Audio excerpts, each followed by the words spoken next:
بس كأسألي مش مزبوط أزيك شيء بين أزبك مش بوش وجيبك بس خب لا متصور يعطيك العافية. جاء علي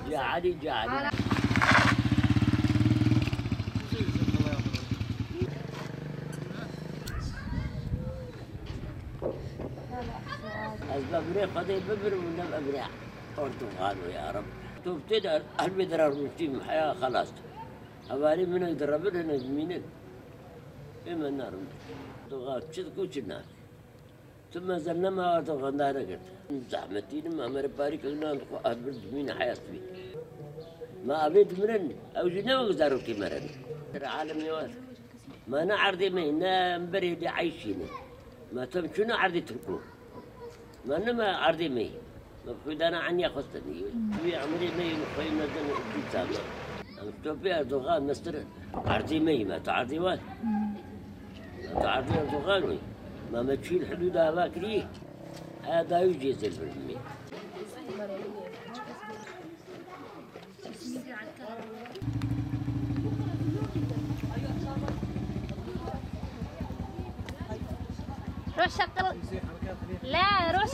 روح شغل قناة هون ولساني يعني هون عمري 70 عندي 5 أولاد واحد استشهد و4 هون هسه عندي 4 بنات جوزي توفى ما نقول استشهد صار له 7 سنين والله ضغط معايا ومعدة معايا معالجين الدكاترة يأثر هذا شلون ما يأثر وقت تقصف والله بربي اللي يبطل القصف جسمي يقف ايش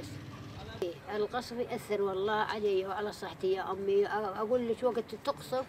وأني بالفرشة ايش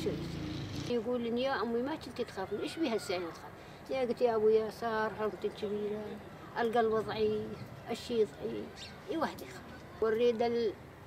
الله انه يطفيها ويهونها على عبد وشعب انه يطفيها النار على عبد وشعب مو بس على هي على أمة محمد كلها إنه بس يطفيها وقت ما أبي قصف أنا بتجنن ما أبي هالشي هذا كله يا أبو لا الرجل ندور هو سارحين بالغنم بشوار سارحين بالليل بالنهار ما فيش صار هالشي هذا واحد نريد حريم نفارها عز قلت له أنا ما تعلم بالليل بس ويونا قالت ما يقول ما نستجبنا للضرب ما نقدر نطلع وحدي والله كنتي وابنها ابني ينامون القرصة واني وحدي انام بهالقرصة البارح ما نمت ولا عيوني قالت ايش ذا ايش هذا قاعد الليل كله انا ضربت بهالحارة الغربية شظايلي هنتج نوباتي هالهنية هذه مظلة شنو يلقحونها بالجو والله العظيم طاقات شمسية كسروها هنا يكسروها والله استشهدوا الخاطر هالأرض وهالبيوت والله زميلتي كان محارب من بج كان معاه وابن الآخرية استشهد قنديل لا جانا تابوت لا جتنا لسه ولا جابش أني أبقى أرض هذا أني صرت هون بهالأرض هذا ولدت هون وهذا صار عمري 70 سنة وأني بهالأرض